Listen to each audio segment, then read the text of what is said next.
So good morning, everybody, and welcome. And thanks for joining us for today's event, which is part of the Solihull Festival of Business. Today's event has been sponsored by Arden University, Leap IT, and event sponsors today are Digital Innovators. Today's webinar is all about Solihull's future generations. Next slide, thanks, Grace. So today, joining us today, we've got Martin Murphy, John Callaghan, Sabah Hussain, and we've got our host today, Jas Rohel. If you have got any questions for the speakers today, please put them in the Q&A box on the bottom of your screen. And just before I hand over to Jas, who's the CEO and founder of the Education Awards and our host for today, just like to share with you what else we've got coming up for the rest of the week as part of the festival. So this afternoon, we've got the business workshop. So we'll hear from four experts in their specialist fields. On Thursday, we've got a Net Zero 2041 event with on the afternoon then Pro Solihull, and Friday to close the week we'll be hearing from HS2 and some representatives from the Commonwealth Games Birmingham 2022. So that's it from me. Thank you again for joining, and now over to Jas. Hello everybody and welcome. Good morning to you all. So future generations. First, before we kick off, I'd like to say a huge thank you to our sponsors, Arden University and Leap IT, who are the headline sponsors, and our wonderful event sponsor, Digital Innovators. Thank you so much. Without your sponsorship, these events just would not be, we wouldn't be able to actually put them on. So thank you so much for your help with that. So really important topic, something that's really close to my heart. I'm the founder of Education Awards and the radio presenter for Talk Education and Talking Business. So two massive passions there, business and education. So there's no denying that the pandemic has hit the youngest of, or Generation COVID, I want to call them, hard with disruption to education, social lives and career planning. Now, Generation COVIDers, rather than previous generations who are defined by the year of their birth, will be known by their experiences, behaviour and outlook after coming of age during the pandemic. But when the dust settles, there is evidence that the conditions of this pandemic, like world wars, recessions, depressions in the past, will unleash Generation COVIDers' ambition, resilience and raw creativity. So combined with technologies like digital living and artificial intelligence, this could create a wave of innovation. So our job now is to create policies supported by governments, parents and the wider society, us, so that they can rewrite the current script of business and unleash the talents post-COVID. To discuss this and a lot more, and we have been talking about this quite a lot on our radio shows, we have a panel of amazing speakers. We've got Martin Murphy, who's the Chief Executive Officer, Trust Accounting Officer, Arden Multi Academy Trust, John Callaghan, Principal and Chief Executive of Solihull College University Centre, and Sabah Hussain, Business Architect at Correla and Vice Future President of Future Bases. I'm going to go straight into our next speaker, and we're going straight over to Mick. So Mick Westman is the founder and CEO of Digital Innovators. Oops, speaker.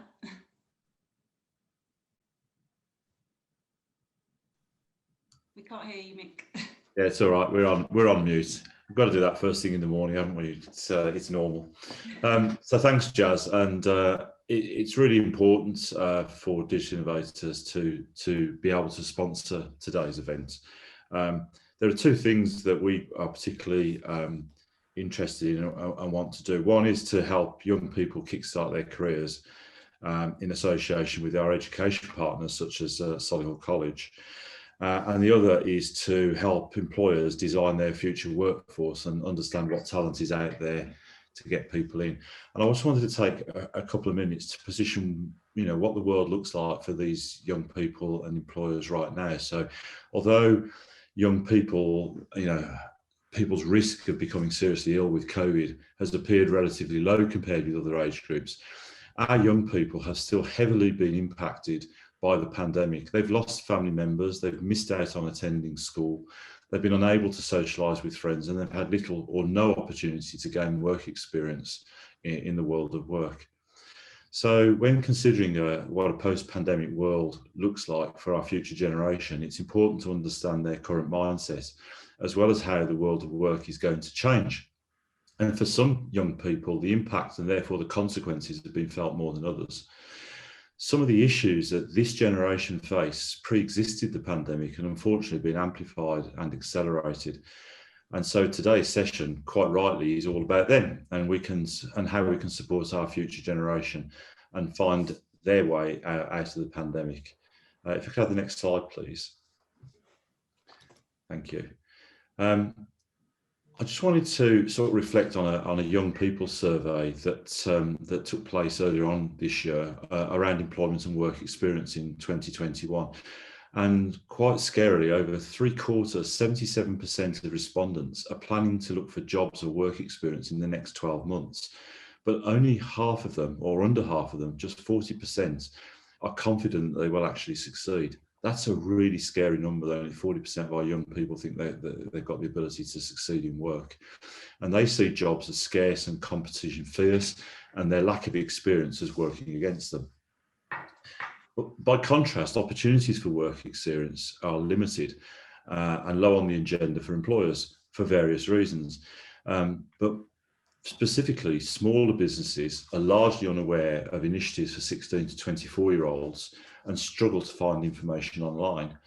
The bureaucracy and enhanced supervisory requirements are seen as a barrier for smaller business taking on younger people for work experience. And not surprisingly, right now, cash flow is tight for many businesses, making it hard for them to support interns, even though they recognise that the skills gap and the need is there.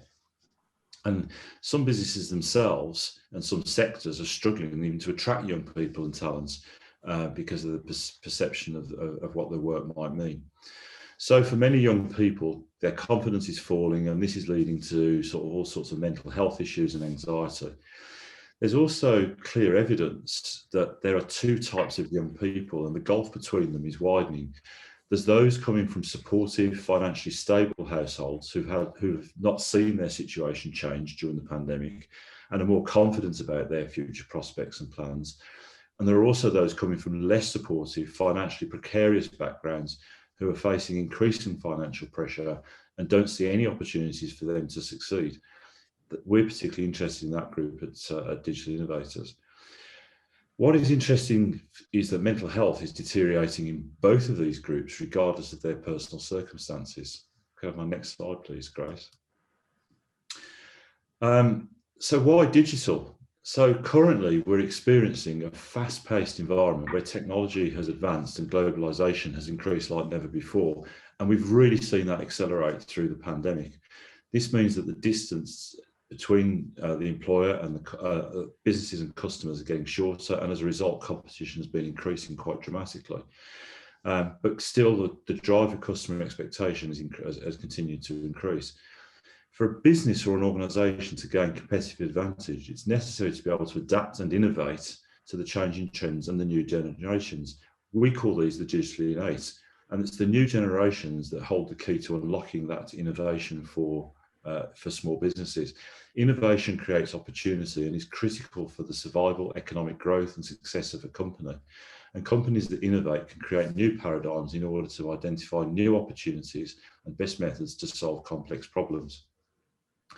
Innovation, therefore, requires you to be open-minded, to be collaborative, to be comfortable with uncertainty and managing change, and the behavioural components of innovation.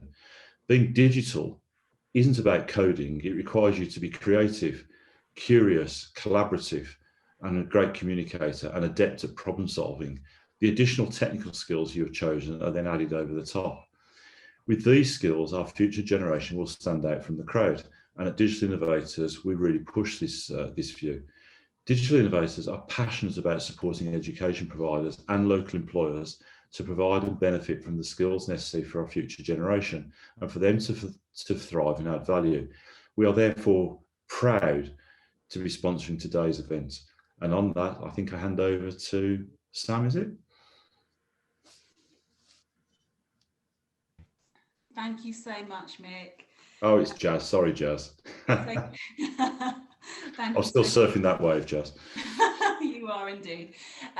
Thank you so much. It's so insightful. And you're right, their statistics are just shocking. They really are. And I know we've had a discussion about those in depth. We're going to go straight over to our next speaker. Without further ado, I'd like to introduce Martin Murphy. Yeah, good morning. And once again, as everyone else has said, thank you for the opportunity. If I share a screen with you, let's hope it works.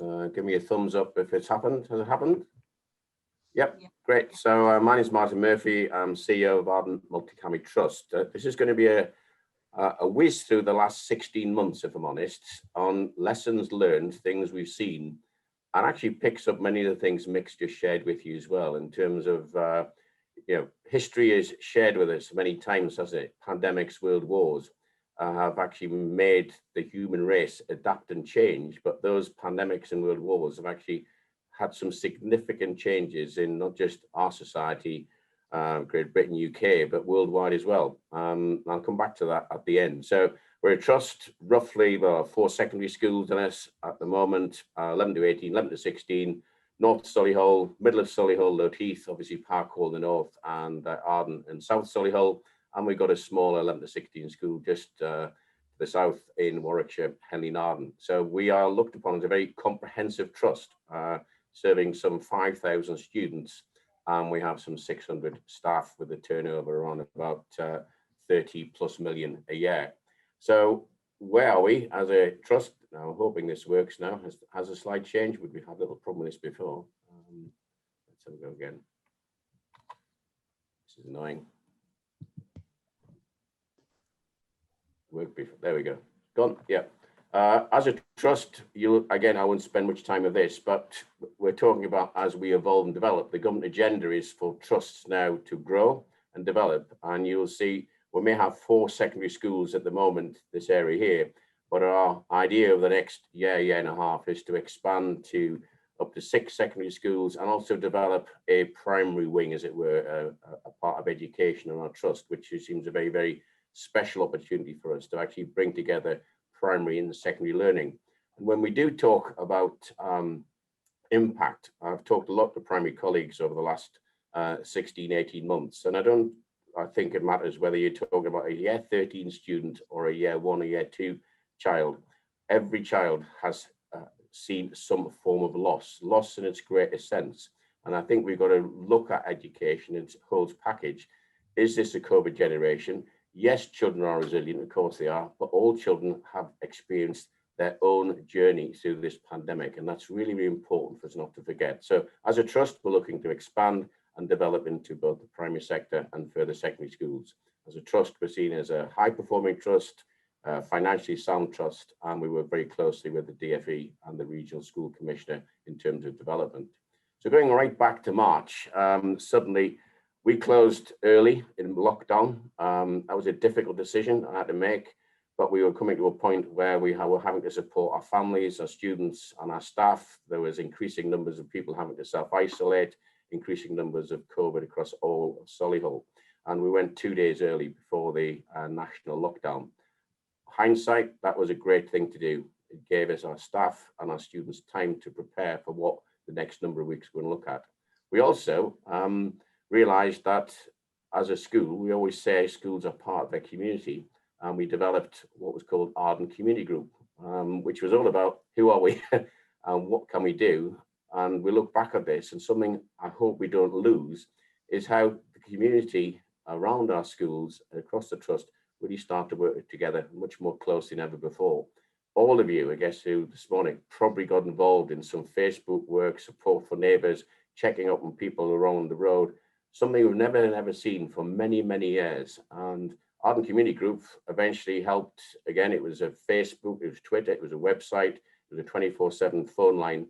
Well over 6,000 local people were supported with that, from shopping to going to the chemist, getting prescriptions, you name it, we were doing it. And I had a team of about 20 volunteers, well, many more than that, but obviously key 20 volunteers who were linking with food banks and so on and so forth. A very interesting development, took off almost overnight, and we don't want to lose that.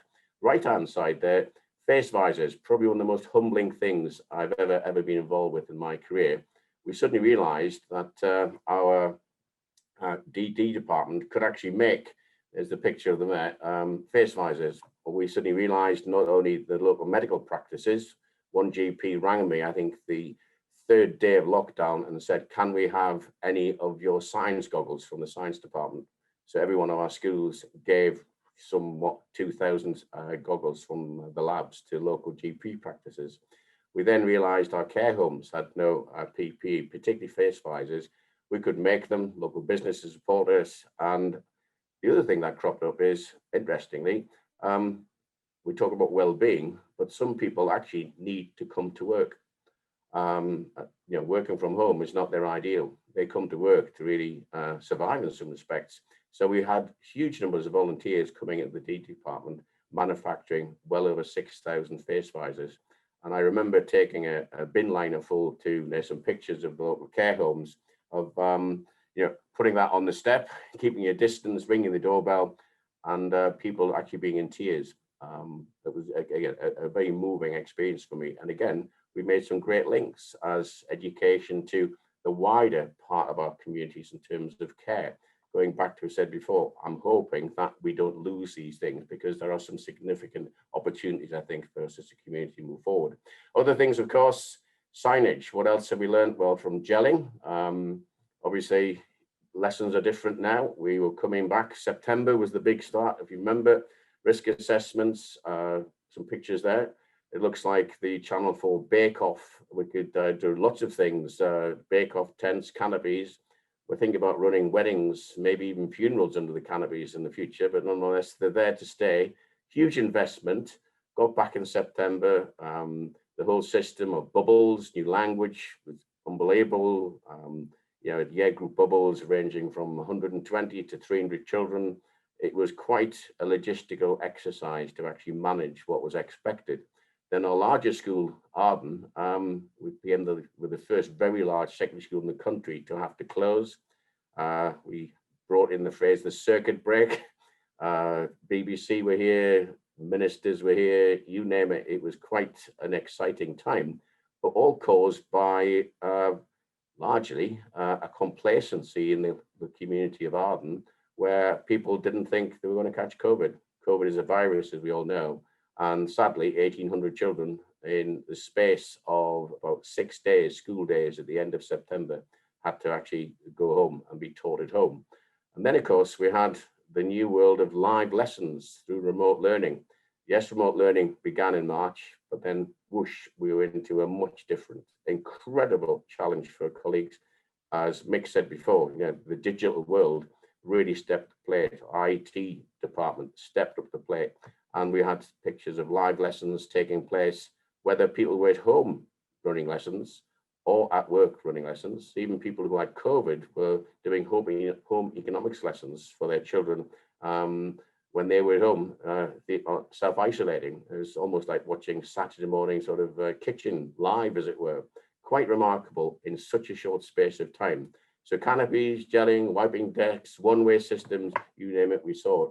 That was a challenge.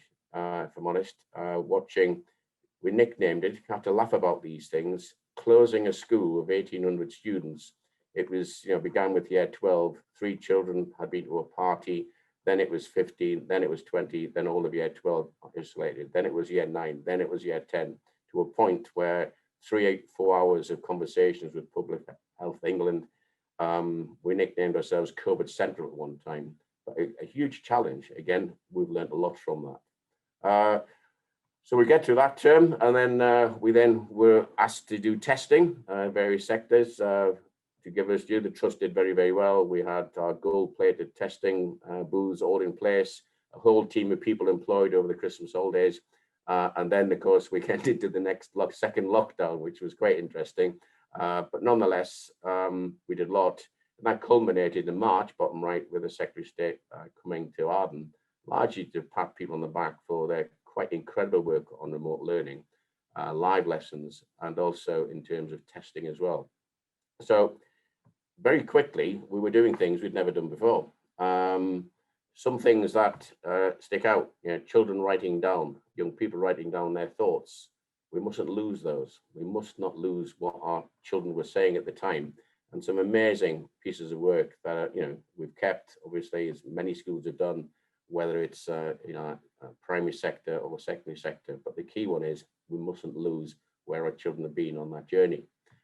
Something I wrote again throughout this, where are we as an institution? What's our job? And in there, I won't leave it on too long, but I can leave a copy of the slides if you want. But it's about well-being, isn't it? It's about being part of a big team, of being part of a big family. And I said to staff on when we came back in September, this is the biggest test of being part of a team there's ever been. Things are totally different for us all, and we'll only come through it as working as a team. And we often call ourselves as a large family, but that really has served us well.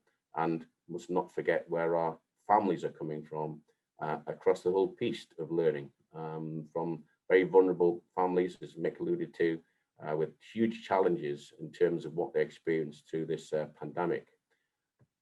If you haven't seen the article by Barry Carpenter, I'd recommend it. But again, very, very quickly, there's that word of loss, which I think is really, really important. It doesn't matter how old you are, children, young people, staff, our colleagues have all experienced some form of loss.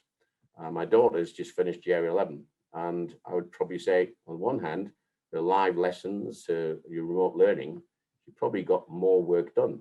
That hasn't been the same for all students, but she has missed out a huge amount on those social opportunities. The primary colleagues talk about the missed opportunities on the weekend PGL visits, the weeks away, the first trip that children in year 3 go on, things of that nature, where they've been away from parents, the helpers are there. All of those things have been lost. And we now see a lot of talk about recovery curriculum. But I think those highlighted words there are critically important. It's now time to ensure that we restore mental wealth in our children, so that their aspirations for the future can be a vision that becomes one day reality. It's really important that we build on our local communities and schools. One size does not fit all. Yes, we're 4 secondary schools in our trust, but it's very clear each of those communities needs a different dynamic to each other, but we're sharing where we're moving as well, which is really, really important. And ethos and values are incredibly important. Going forward in the future, recovery rejuvenation for a trust, there's a big project like the Solihull plan. Many of you know about it. What could this mean? It could be a 55 million project in Knoll, in Dorridge, which is a massive rejuvenation, which I think would also add, not only in terms of the development and opportunities for education, but for the wider community as well, in terms of how a school can develop and work closely with its neighbourhood and improve things. My last slide is largely this. Very, very quickly, there have been costs. There's also been savings. You hear a lot about the impact on schools. Primary schools have had massive issues in terms of costs. The larger secondary schools probably have just about broken even, if I'm honest. Obviously, huge costs linked to catering, furloughing, huge costs in terms of canopies, gel, cleaning. Schools are now being cleaner, I would say, which is something that's fabulous. Laptops, we've never seen so many laptops. We give the DfE government a pat on the back. Yes, it was a slow rollout, but our trust will have had some 600 laptops or something. Every child who needed a laptop, we'd already invested, if I'm honest, and this just supplemented it. It was really, really, really important when we went to that word remote learning. Incredible progress made in such a short time by colleagues. Incredible, absolutely incredible. Yes, there are pluses and minuses. Some it worked very well for, some it hasn't. The mixed economy, another term where you could have a teacher teaching live in their classroom or from home, and similarly people at home, vice versa. Very difficult to run that and work that effectively. Depends which side the balance you are in terms of numbers. Live lessons in uniform, incredible to see that, from home or from school. We need to be aware of the gaps. I'm a great believer that human beings are resilient. Young people are probably more resilient than we sometimes realize, but we mustn't expect that one size fits all in terms of this journey to actually move forward. And mustn't forget those families in our communities who are in a very vulnerable place. And I take that vulnerable with a capital V in its widest sense, in terms not just of learning, but in terms of income, in terms of loss. We now have remote parents' meetings. Woohoo, amazing, fantastic. We have remote trustee and governors meetings, amazing. We're doing this morning. this wouldn't have happened 16, 18 months ago in a sense, would it? There could have been a meeting and we could have been presenting in a box. That social side is lost, but it was very, very effective. I said before, cleaning in our schools has never, ever been better. Something we're going to invest in from now on. On a side to that, if we look at statistics, when you compare where kids have been back in, number of staff who've been absent with coughs and colds, the normal things, has almost been eradicated, because obviously gelling, distancing stops the spread of viruses. So that's been interesting. I mentioned health and safety, risk assessments, they come out of age, but I think there's a lot we can actually learn and make sure we don't lose with that. Similarly, staggered starts, finish times, staggered breaks, lunch times. It's quite incredible how not that many months ago, oh no, that couldn't work. No, we can't do that. Now people are saying, actually, that was better because we had to do it. We've all done LFD testing. That was new, wasn't it? Press a button on a pause. What's going to happen the next 3 or 4 months with LFD testing, new variants? I don't know. The key is, as I'm going to say in a moment or two, we can't be complacent. Something that's very important, I think, which probably adds to most I've said already, we've had to make some pretty important decisions, and they've been led by our moral values, how we support, how we work together, as a society, how we work together as a community. Examinations for the business world. This last year, 2020, saw centre assessed grades. You saw all that in the press. We know about we're going to 2021 teacher assessed grades. Some very key messages and concerns for schools with that, in terms of the incredible amount of work people are having to do to ensure that the grades those children are getting are the fairest they possibly can be. And I would also say, as some would say, oh, let's get back to exams as quickly as possible. Well, exams don't fit everyone. And I'm hoping that what we're learning from the teacher assessed grades will have an impact as we go forward in the years to come as well, in terms of it's a mixed economy of examinations. So the future, let's not be complacent. What the next 3, 5, 6 months, I don't know, Mr. Doom and Gloom, but let's wait and see. I would expect all secondary children could well be vaccinated in the next 5 or 6 weeks. May not happen, but if they're going to do it, it can happen. Schools are good at that. And my last words, really, which I've touched on, we mustn't lose those community opportunities, must not lose those. And of course, recovery is all about recovering the losses that have made in the wider sense. And I said, one size doesn't fit all. We've got to be very careful how we do that. And again, rejuvenation, regeneration, I think there are huge opportunities for the community in its wider sense, which is from our parents, from our children, from our businesses, the widest community in our society where we live. So we want to work with our community as well we can, and not lose what we've learned and gained, because I think there's many things we can build on in the next year, 2 or 3 years ahead. Thank you. Wow, thank you so much, Martin. So insightful. I'm so glad actually that you're speaking on this morning, because I think it's important for everyone to hear all the amazing work that you've been doing behind the scenes, and how great was it to hear what you were doing for your community there also as well. So thank you so much.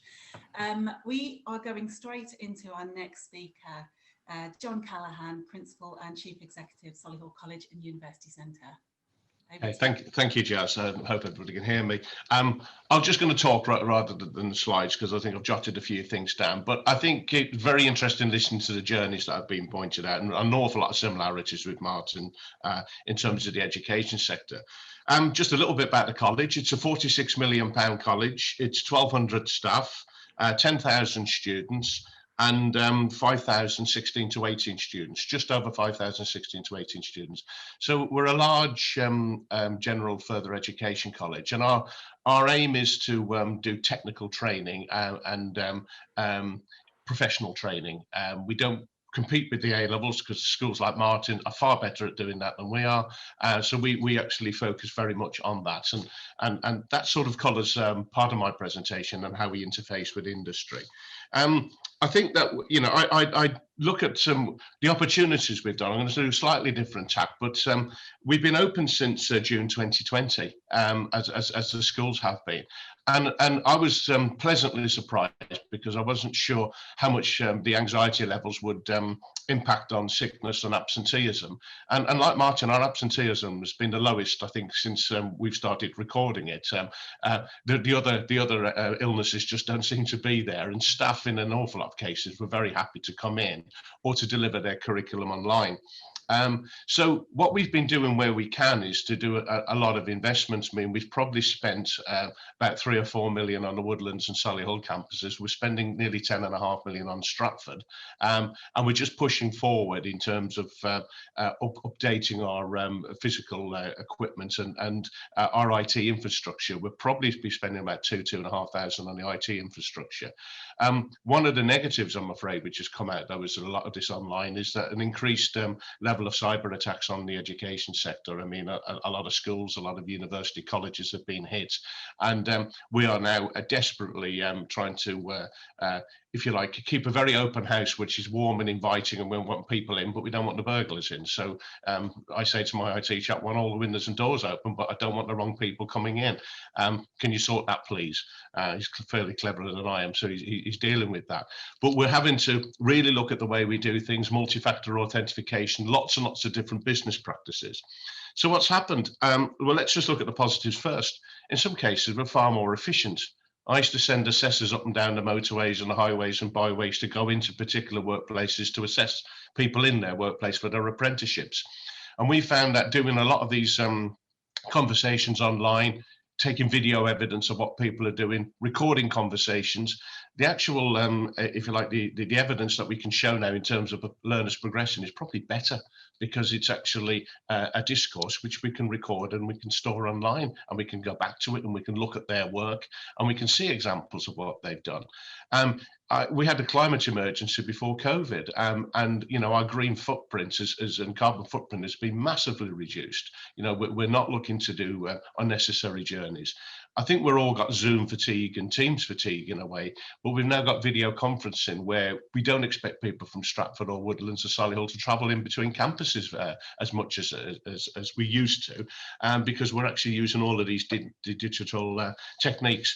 And I think one of the big positives is that the staff, and I know Martin will say the same, where we were a bit worried about, here you are, go online, off you go.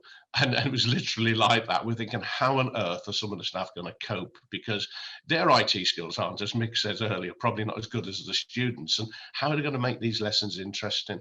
And in the majority of cases, that worked really well. So I think significant investments looking forward now, looking at artificial intelligence, machine learning, the way that we actually store our data and present our data and distribute it, how we allow access into our systems. And I think the college is, you know, starting to think more about a 24/7 presence where you can actually log on now and access particular things anytime to suit yourself at work.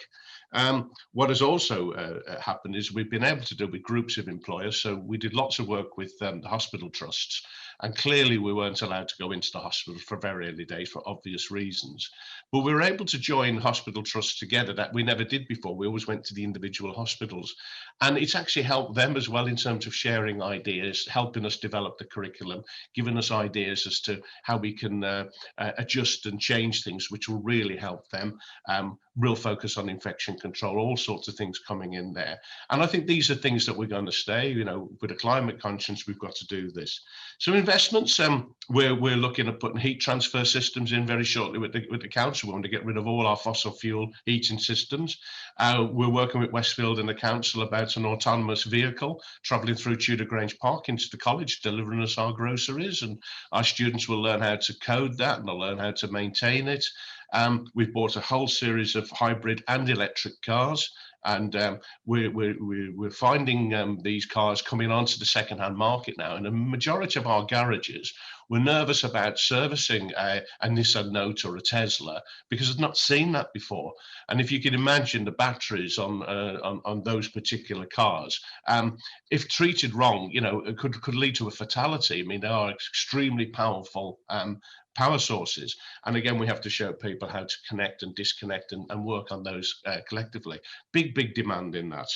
I think where it has struggled, though, is the practical courses. Our electricians, our hairdressers, our plumbers, our bakers, our butchers, the candlestick makers, all those people have found it really difficult because there's so much you can do online, but you do have to have that face-to-face.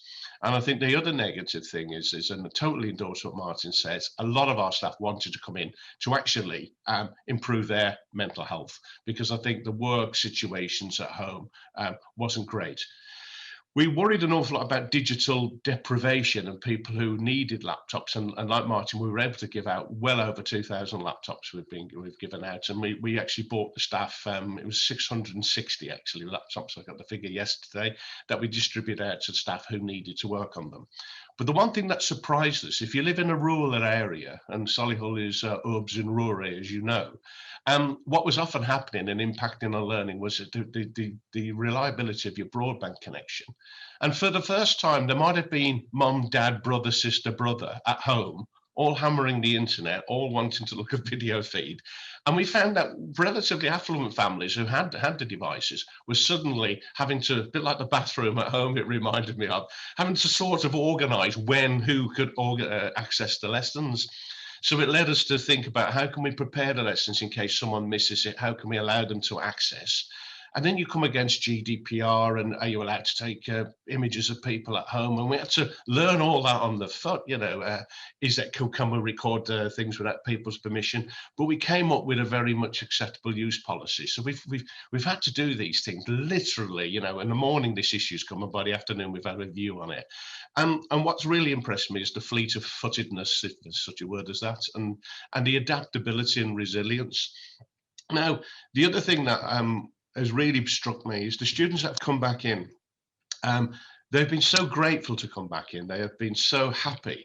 And it's been a real pleasure because post-16 is not compulsory. And I'm seeing these people in really, really relishing life. But when you actually unpack it, there's nowhere else really a lot of young people could have gone. They weren't allowed to communicate socially. They couldn't have gone to the pictures, couldn't have gone around to each other's houses. They weren't allowed to associate in parks. So suddenly coming into college enabled that, I think, peer meeting their mates. And I hate to say it, I think it was as much about meeting their friends and peer groups. It was as important as the learning and the camaraderie in that. And I think my biggest struggle to start off with is saying, how do I stop them shaking hands and hugging each other when they come in? Because young people just gravitate and do that. And I had the thought invested in cattle procs and fire extinguishers, but I thought that's probably not going to be allowed. But you get to the stage where it was quite joyful.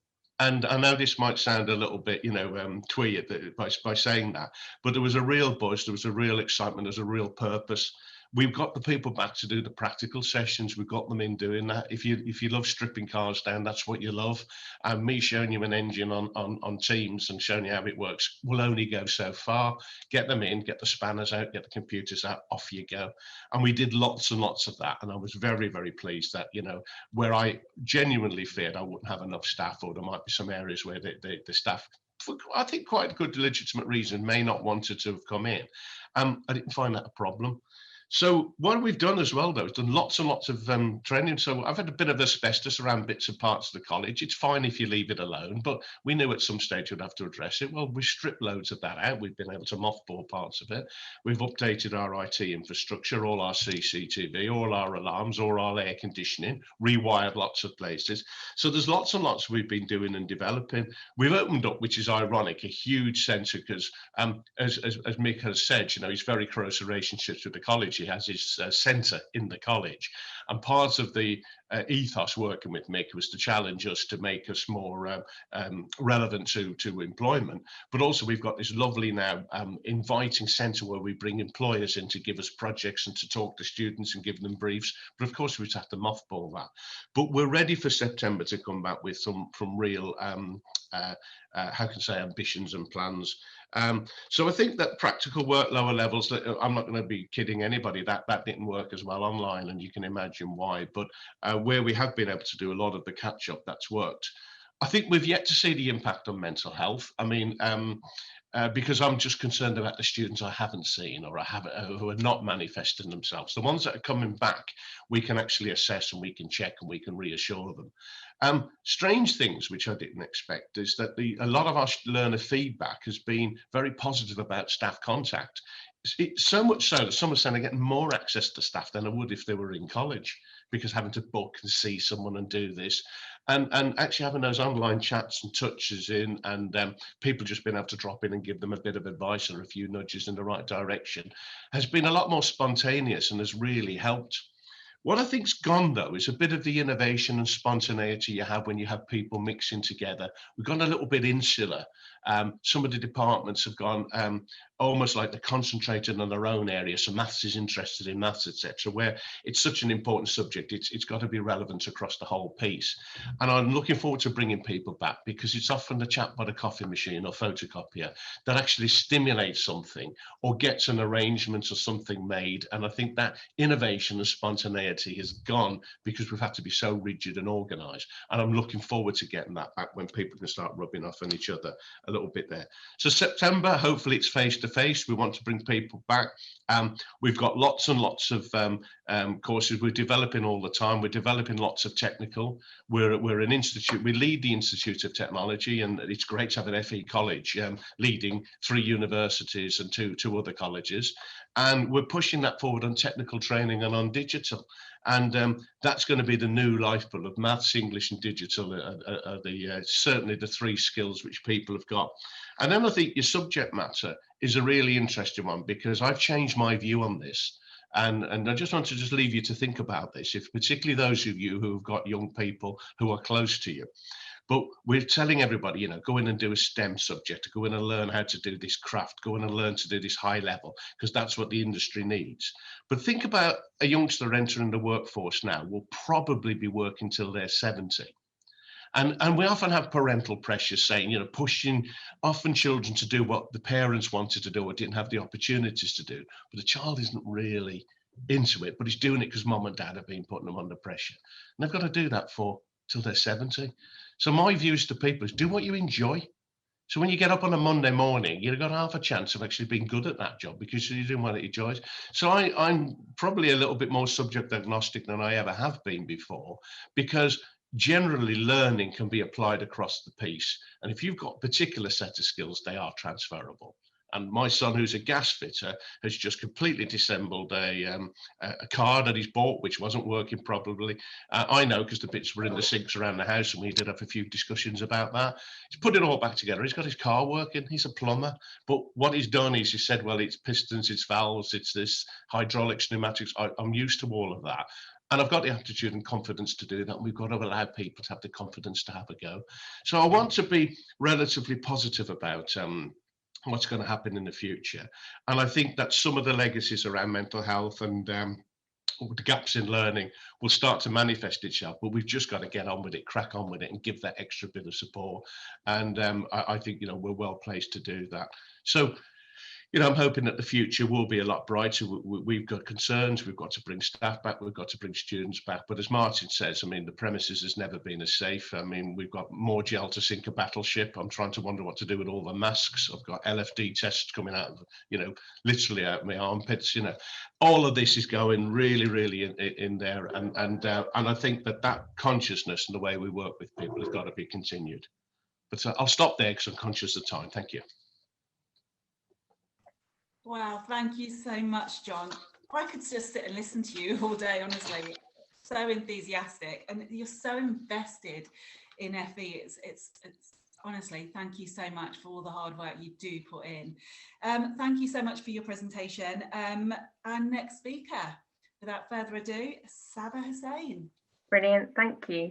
So I've really enjoyed hearing from all the speakers today. And it just shows that we've been put in this pressure pot of challenges, but all the adaptability that's come around with it as well. So kind of gives me goosebumps, made me smile, made me quite excited for what the future looks like. And I think what I've got to share with you will probably bring together what Martin, what Mick and John have been talking about as well. So I'm Sabah. I work as a business architect at Correla, which is an organisation based in Solihull. I'm also Vice President of Future Faces Chamber of Commerce. So what I really want us to reflect on from our short time together is being able to put ourselves in the shoes of a young person. For many of us working from home, instantly our exposure to different people was shifted to an immediate circle of people. So whilst we'd be in the office and talking to different people, seeing things from a different perspective, all of a sudden it's just who I, for example, communicate on a day-to-day basis via Teams. So I really want to encourage us to think about walking in the shoes of a young person, putting ourselves in, trying to understand what are they going through.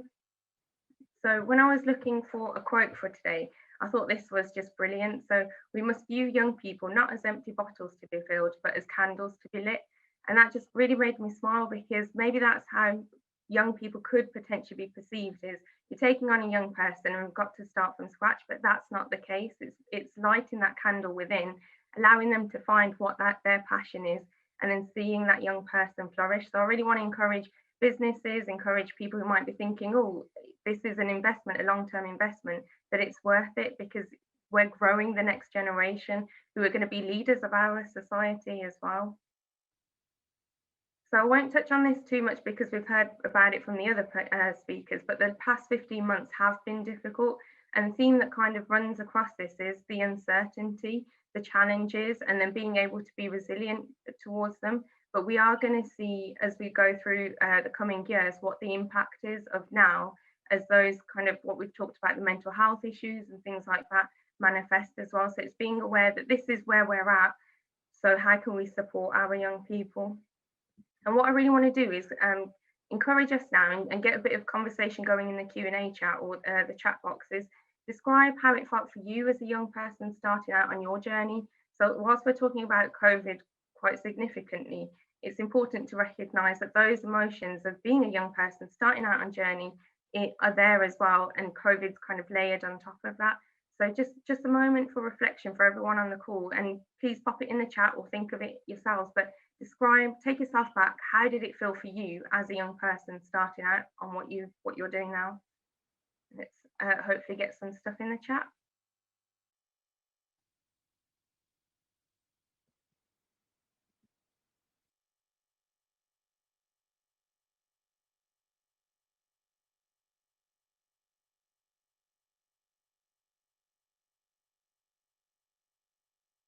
So I'll keep my eye on that, but I'll keep going for now. But yeah, I want us to think about those emotions and those feelings that we would have had at the beginning as well, to recognise and put ourselves in the shoes of a young person. Just going to go to the next slide. So what can you do to support the development? And I've got just a list of things here to share with you, but of course there'll be a lot more, and it's being able to adapt it to what you see, what you think is fit as well. So it's providing this safe and non-judgmental space for individuals to share what they're really thinking and feeling, and asking open questions and listening attentively. So sometimes we might assume something, or we might lead a conversation based on what we think, but actually it's understanding and creating that environment to listen to the other person, listen to what they've been through. Because as we've heard from the other speakers, everyone's journey has been individual, challenges have been individual. So being able to allow that person, the young person, that psychological airspace and breathing space to share what's been going on. And it's investing in professional and personal development. So providing the training opportunities, what we heard from John, just everyone learns differently as well. Things click with people differently. So understanding that person as an individual and what would invest in their future, especially if, as a young person right now, they might not know what they want to do. If we're working till 70 potentially, there's going to be changes in life. So how can we provide those adaptable and transferable skills? And being flexible, so one size doesn't fit all, and we have touched on this. So people's experiences and impacts have been different. And I think especially coming to working from home, we've opened up as well to understanding a person's personal life. So when we've had kids running in, when we've had to do the school run, it's opened up a person from just being someone at work to your whole selves. So being flexible for the whole self as we move forward. And this is one that I'm really passionate about how to navigate the world, the real world, beyond Zoom meetings. So whilst we've talked about the online world is brilliant and we can do lots of things we weren't able to do, get to meetings and see different things, actually it's what is life beyond Zoom meetings. And I'll share a story with you. So it's taken me years to build up my confidence to be able to speak in front of people, in front of groups of people. And then all of a sudden I'm sat behind a laptop for 15 months and that's my day to day. So when I kind of emerged from this to meet my team in the park a few months ago, I noticed that I'd progressed. I found it difficult then to get into a conversation. So what is world beyond staring at a screen potentially? And yeah, being aware of the legacy of COVID. So how do we allow our people to deal with the uncertainty, to think about the impacts on social interaction, what's the financial and job stability, but sharing that it's okay to have these feelings, to be dealing with this because we're in it together. Because sometimes we can probably withdraw and think, oh gosh, this is what I'm feeling, but chances are there's someone else as well. And most of all, I'd say it's providing encouragement, so believing in someone when they might be struggling to believe in themselves. And for people who have their self-confidence, I mean, that's just gold dust. To be self-confident, to be able to carry yourself, all of this stuff. And there's people, lots of young people who are struggling to believe in themselves. We heard from Mika at the beginning of the amount who are uncertain about being successful. It leads into this. So what can we as professionals, as business people, as just people guiding young people in society, what can we do to help them to believe in themselves? I'm just going to pause because I've seen the chat going great. So, so when I asked you how it felt at the beginning of your journey, we've had things like bewildering, parents' biggest early influencer, but very ignorant of the opportunities to leap in the dark. Yeah, very long time ago, but scary. So scary is coming out as a theme there. So scary at that time, and now we've got COVID on top of that. So scary is those emotions that are coming on. So how can we support our young people through that? And I want to share with you my story of being involved in the Chamber of Commerce, just to demonstrate that supporting a young person, providing that push and providing that open space, what it can lead to.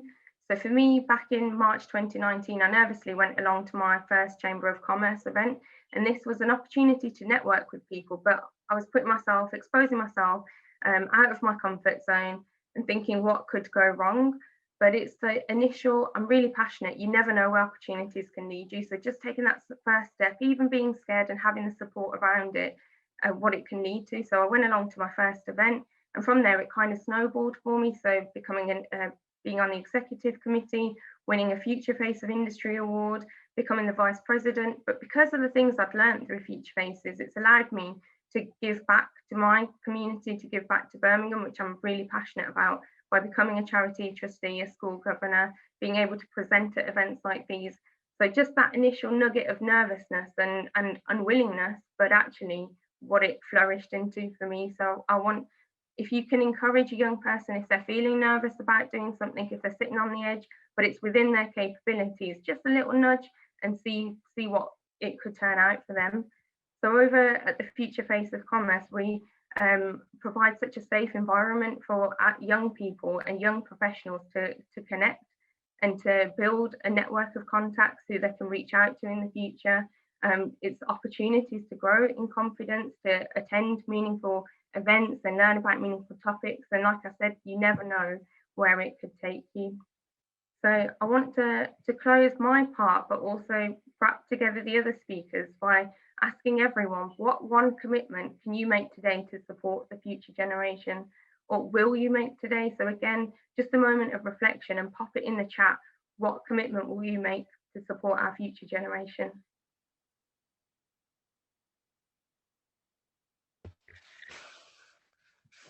Wow, thank you so much, Sabah. Thank you so much.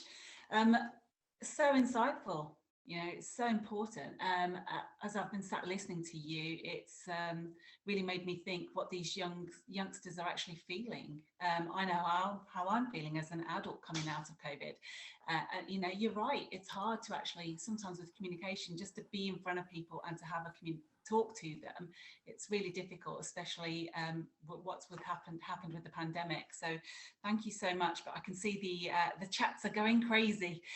So thank you so much for encouraging everybody to partake in that. I'm well aware of the time, so I've got one eye on the clock. We have got a question that's come through for, here we before we have to disappear. So I'm just going to quickly pop into the questions. We've got one question here, and it's from Mark Ormdukes. Young people and children have suffered anxiety and mental health concerns throughout COVID-19. What additional support has the education sector or government academies put into supporting them through additional mentoring and learning? That is open for all. So, John, should we come over to you with that? Yeah, I've put a response on that. I think the most important thing, I think people are very, very well, and it ties into my comment about the vulnerable group. And whether we like it or not, that's probably a group of young people and families who were pretty vulnerable beforehand, but could be even more vulnerable now. But in terms of one-to-one support, mentoring, coaching support, psychological support, we've invested a lot in recruiting specialist support, but also creating one-to-one support. And there should not be any lost children. It's a bit of a mantra, but there have been more phone calls to home, and actually net over the pandemic than there ever was before. And that is seen as something very, very positive indeed. Parents are more comfortable now talking, even on the phone or potentially by Zoom or Teams, than they've ever done before. But again, there's still a group of people hard to reach that, we are not going to let those drop. We can't let those drop. It's a critical part of our development and investment. The support available, special support, is difficult to get. There is a shortage of that, there's no doubt. But nonetheless, we've now employed our own educational psychologist, and that's been a really good step forward as well in terms of support needed. So wide ranging, and again, a huge part of our development plans for now and in the future and moving forward, which John touched on as well, in terms of, it's not just actually the students, it's also our staff. Yeah. And just for us, I mean, about 18 months ago, we actually recruited for the first time a mental health manager and a professional. We've doubled that team now, so we've got people just focusing on that aspect with a wide range of additional support staff dealing with things like dyslexia, dyspraxia, but we've always had that. I think we're more keen though, we're training our staff, we're doing lots of training with staff though, just to scan the non-traditional areas, because you're going to get people come in who from backgrounds where normally they'll just be absolutely fine, resilient, to spot where there's been any potential damage done at home, or anything that we're concerned about, anything from online presence. So we have to be even more vigilant under our prevent duties and everything like that, just understanding that people have been impacted, and we're going to spot that. So we've got spotters all the time in the college. We talk about particular people, but we get the students to open up as well. But the additional support and the areas that, none of that's been cut. We've actually enhanced our services around there. Brilliant. Thank you so much, John. Sabah, I'm going to come to you very quickly because I'm well aware of the time. So I'll give you this final question. What advice would you give to young people of Solihull who are currently unsure of their future? So knowing what you know now, what would you do the same again? I think it's okay to be unsure of the future as well, because things will change as life goes on. But having those right skills initially, so all the interpersonal skills that we talk about, all the confidence within themselves, and as professionals, what we can do to help support that. But yeah, that there will be uncertainties, providing those resilient skills as much as possible, and the right education and the right setup to help support a young person as they go through life. Thank you, Sabah. Right, 9 o'clock, bang on. So thank you so much to everybody who's attended this event. Thank you so much, and thank you to all the sponsors. Thank you, Mick. Thank you, John. Thank you, Sabah, and thank you, Martin, for being our speakers. Sam, over to you. It's just a thank you to everybody who's joined us this morning. This will be recorded, and we can share the link later on with all the delegates that have registered. Yeah, 9 o'clock, I think it's coffee time. Thank you all for taking the time out, and hope to see you all again soon. Thank you.